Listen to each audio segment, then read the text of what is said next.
Let's see. Oh man, I just realized I did this. Like, some dude in a movie did that. I can't remember who that was. He's like, $1 million.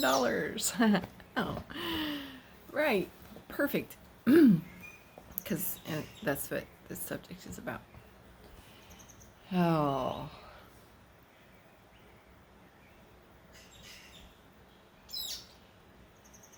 I'm going to put this in two different playlists.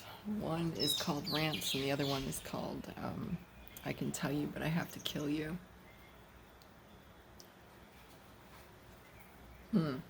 Why do I call it that? Well, I can't say. But if you look at my intro series, it might give you a little heads up. The intro of me. Not to be confused with the intro of Florcito. So if you ever get a chance to see, she's got her own playlist. She's one of my professors. Little gecko. Anyway. Let's see. Yeah, y'all can go back and check this for yourself. Maybe you can. I don't know. I'm not going to go into details. I'll just give you the cliff notes.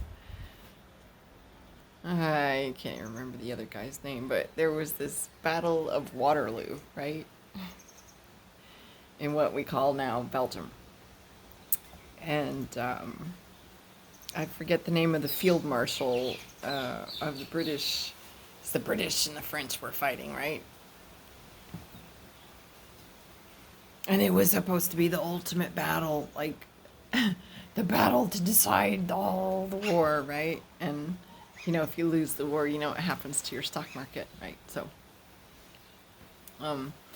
there was an agent sent over to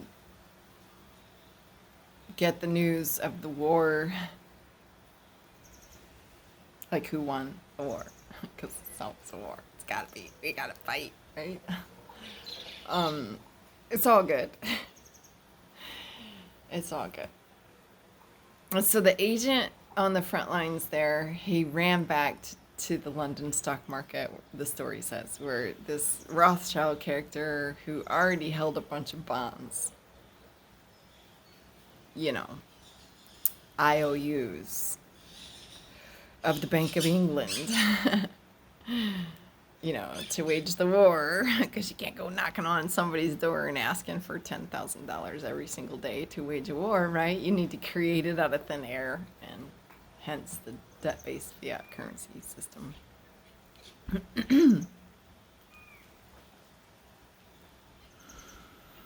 So this guy, Rothschild, the story says, so he had most of the shares in the market of, like, he literally had the Bank of England by the short and curlies. His, how do you say, holdings were worth X number of British sterling pounds, or pounds of silver, which is one way to value a currency.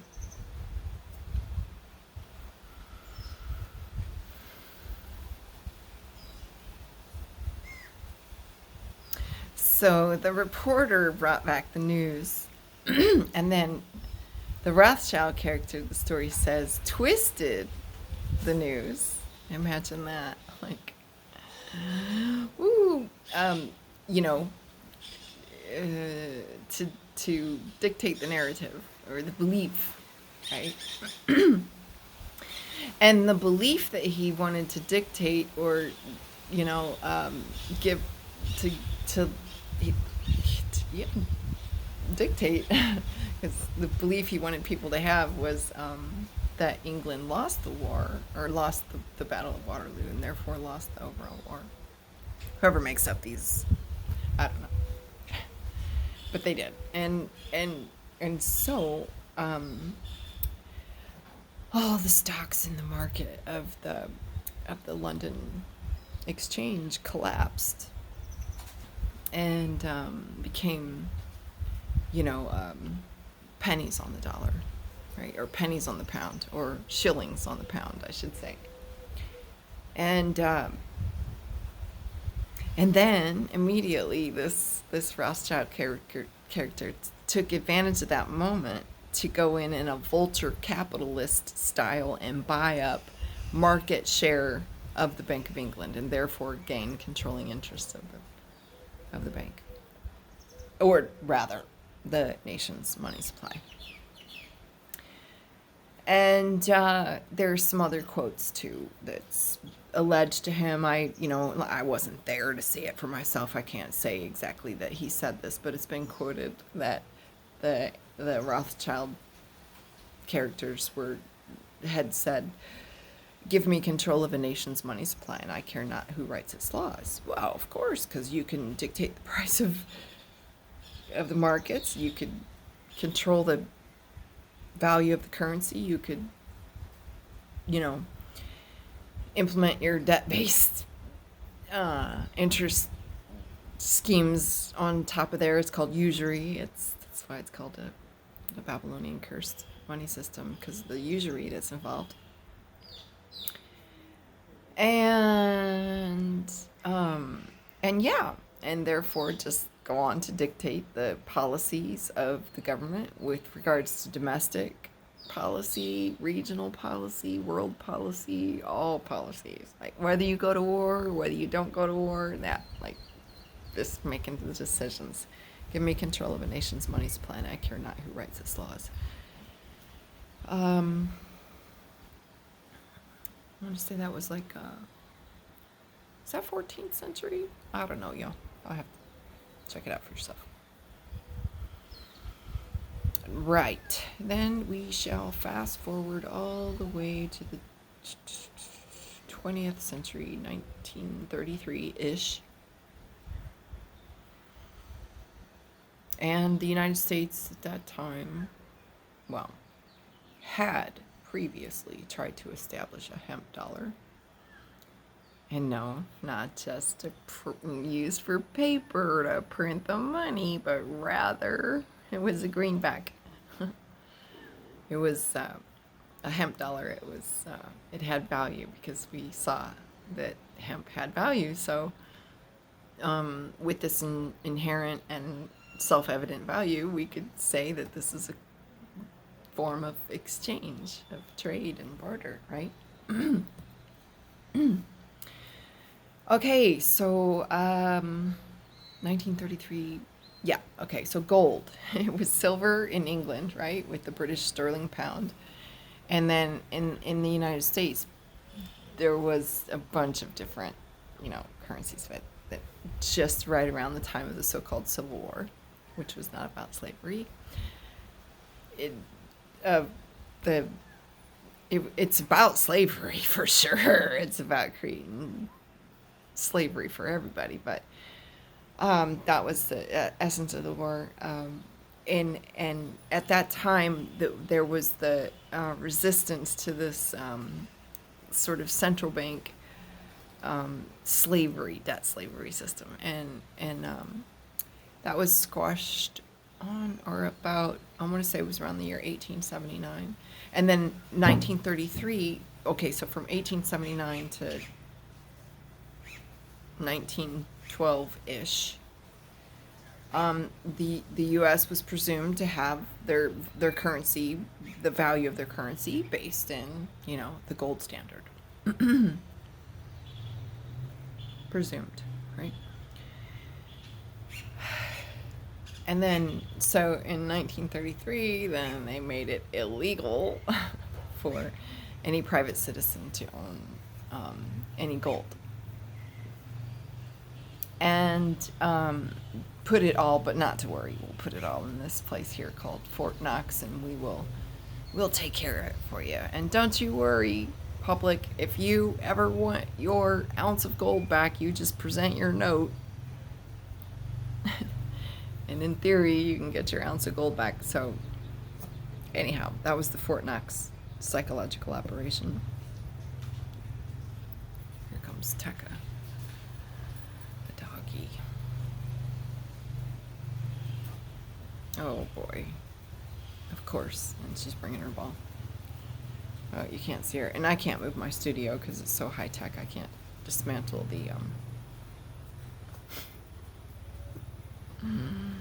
the compost bin and the rock. 1933. Yes. Citizens couldn't hold to go, but don't worry, we'll put it in Fort Knox, so we'll keep it. It's all being safe here. It's the same concept as the British pound, right? But with the debt-based fiat currency system of the central bank that was introduced well, not introduced, but rather put into place and still continues to this day to exist, and that was done under the Federal Reserve Act of 1913.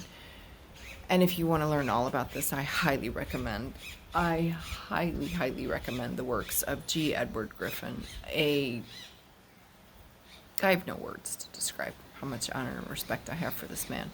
He's still alive. He's in his 90s now. Anyway, he wrote this book called The Creature from Jekyll Island.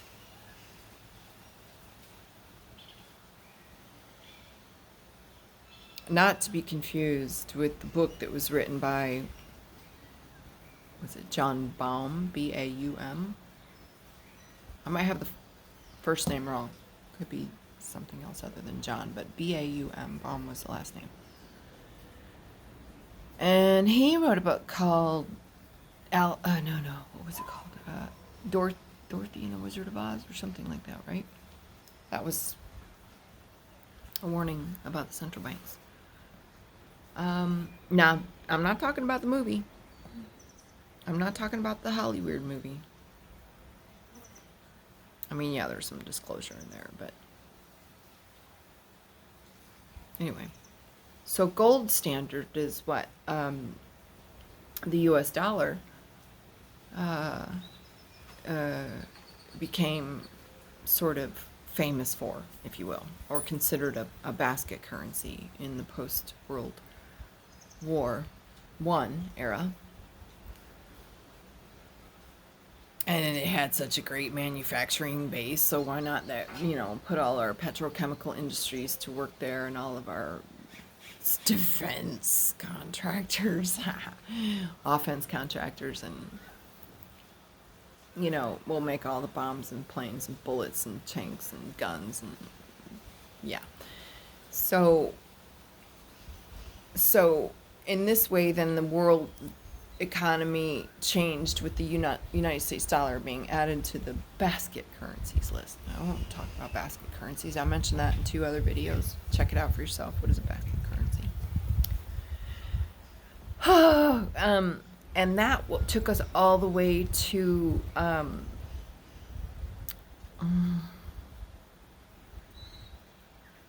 see how fast forward I want to go. How much?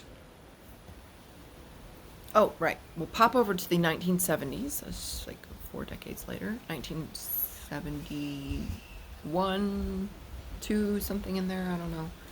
Good old, who was that back then in the United States? Who was the chief executive officer sitting in the Washington District of Criminals back in 1970-ish? Was that Richard Nixon? AKA Tricky Dick? I think it was. Took us off the gold standard. Why? Because there wasn't no more gold in Fort Knox. Because as soon as they took it from the people, they replaced it with fake replicas in Fort Knox, and then promised to do an annual audit on the gold supply that they stole from the people. The worth of the nation. It's not the worth of it's my worth, my individual, what I have, right? But no, here, let me give it to the collective, because communism always wins. Anyway, I digress.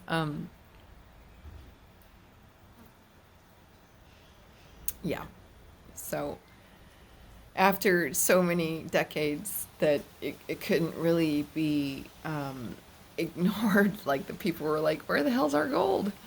We're supposed to give this for the benefit of the nation back in 1933. Where is it? It's 4 decades later. The war is over. Give us our money back. Both world wars are over. Give us our money back. Or give us our gold back, whatever. Give us something besides inflation. Um, and and so that was 1972, wasn't it? Yes. Sorry if my recollection of the years and things like that, the little details are fuzzy, but there was this thing called the Bretton Woods Agreement, roughly 1972, I think. And it said that, yeah, we don't have to worry that United States, we don't have to worry about a gold-backed currency any more than the British have to worry about a silver-backed currency. But rather, we'll base it on a commodity called the petroleum industry, right? The petrochemical industry writ large. But specifically, all nations on the planet had to buy their oil that is needed to run their caveman technology economies from whoever was selling it, but it had to be sold in dollars. And so hence the word petrodollar, right? I hope that explains, like, now the value of the dollar went from gold into oil. Well, that's on the surface. God, G-O-D, gold, oil, and drugs. That's basically that's what the debt-based fiat currency gets its value from: gold, oil, or drugs, or God. Right? All right. So the Bretton Woods was established. The petrodollar, I believe that was 1972, and that carried on all the way until just before the euro came on the stage, just before the turn of the 21st century.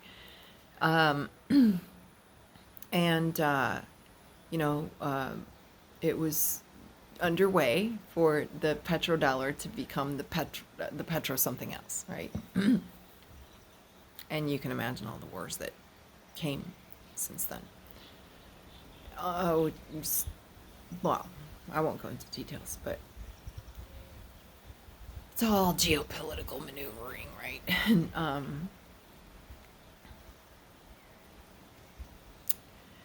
So I just want to bring this from like 1972 all the way to current day. We're going to skip quite fast through the decades there and come all the way to the present day, which is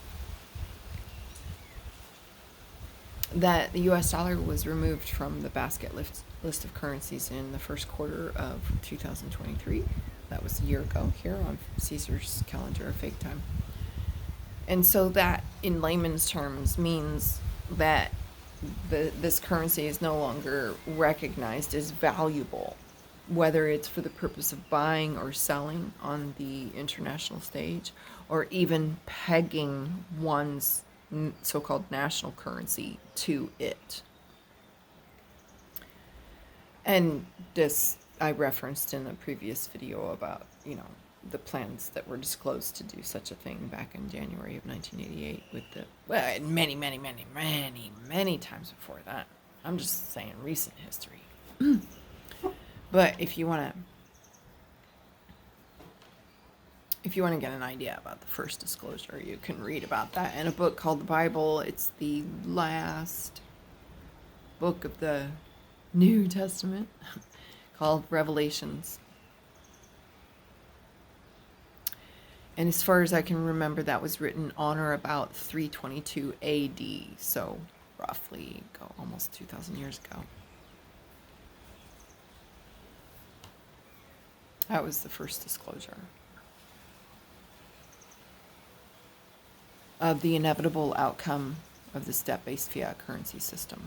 This Babylonian cursed money system was the disclosure was given in the year 322 AD and eventually shared with the world to dictate the narrative.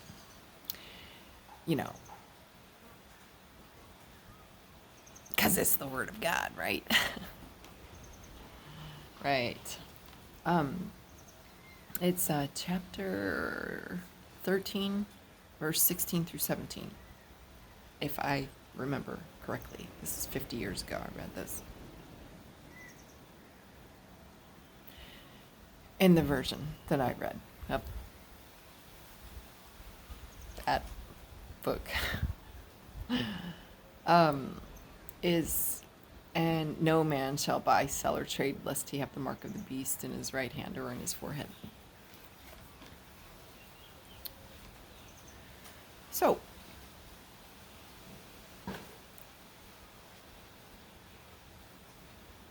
what is value? Who dictates value? Let's just say, of a currency. What is the value? Is it backed in silver? Is it backed in gold? Is it backed in some other market commodity like oil or drugs, which is part of the petrochemical industry now predominantly? There's hardly any natural, it's all derivatives of what used to be considered God, the G part of God, with the opium wars going back. It's another old story. Anyhow, so what gives value then? Is it the gold? Is it the silver? Is it the oil? Because who owns the gold? Well, I don't know. If it's not in Fort Knox anymore, who's where to go? Whoever's got it, right, can say, I have the market share and I can decide what is the value of this commodity. Is it $500 an ounce or is it $5,000 an ounce? So there's your gold and your silver. And now what about this other petrodollar, economy, the value of a currency being based on another commodity called oil?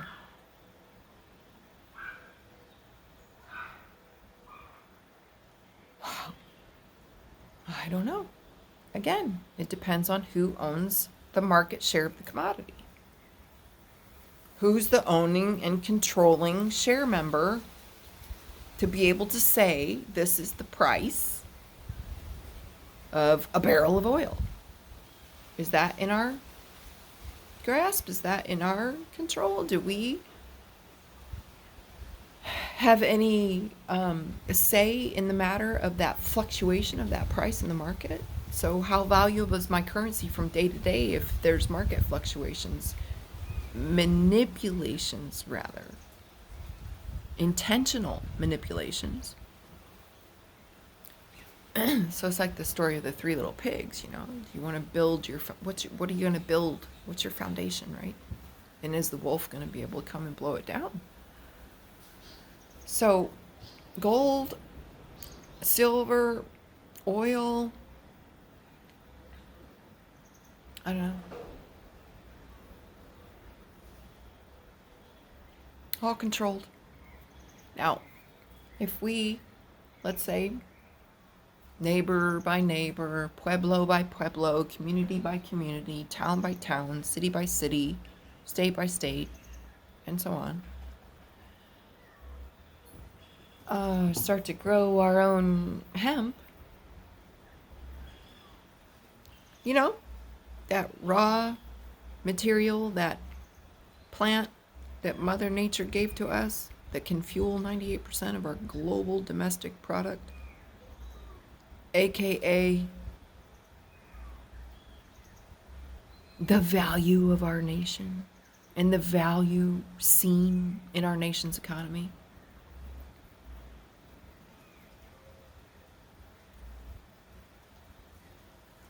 If we have a raw material that can fuel the entire nation's economy and therefore represent the nation's global domestic product, their space on the stage in the world economy, right? Then doesn't that raw material, which we are growing in our backyards, little bit by little bit by little bit, from the ground up, not from the top down, decentralized, not controlled.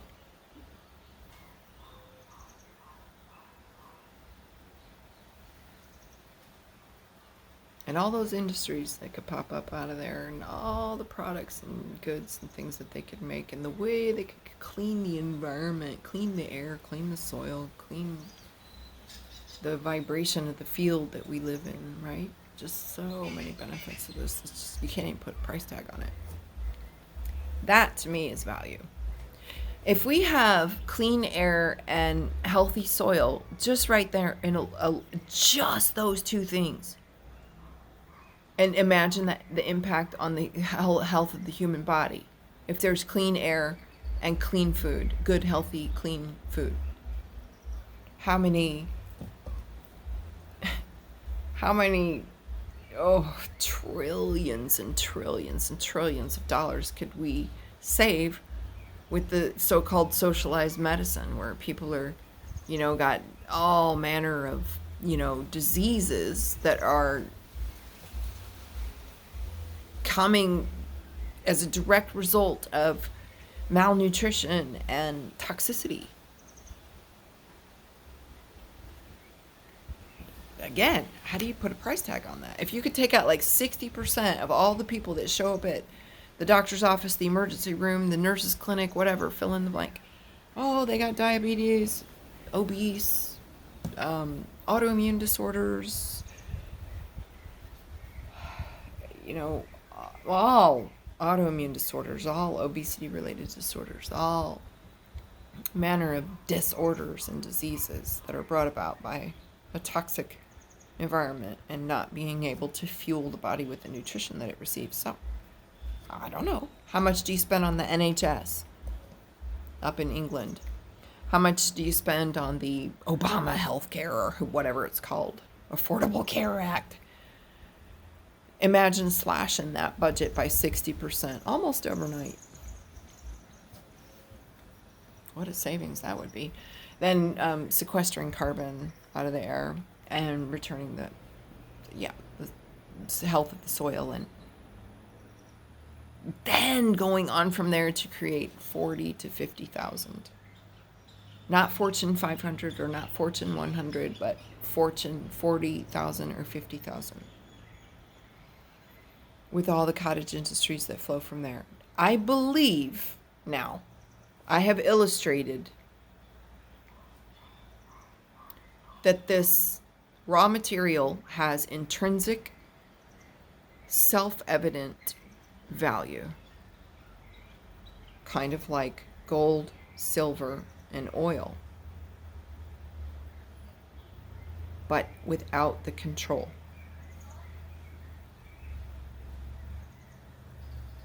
Of the commodity price.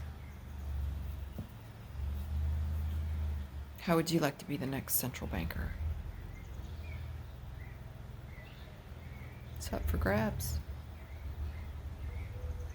Maybe not you individually, but a group of us, a small group of us, start with the founding and then we just go on from there, right? Quite literally. That's an option. Many options. Many. Right. That's just one. To rid ourselves of the debt-based fiat currency system of the central bankers and the death and destruction that stems from that. So leave that with you, family. Random rant. Currencies. If it gets erased from this playlist, check out the I Could Tell You But I Have to Kill You playlist. Ciao for now.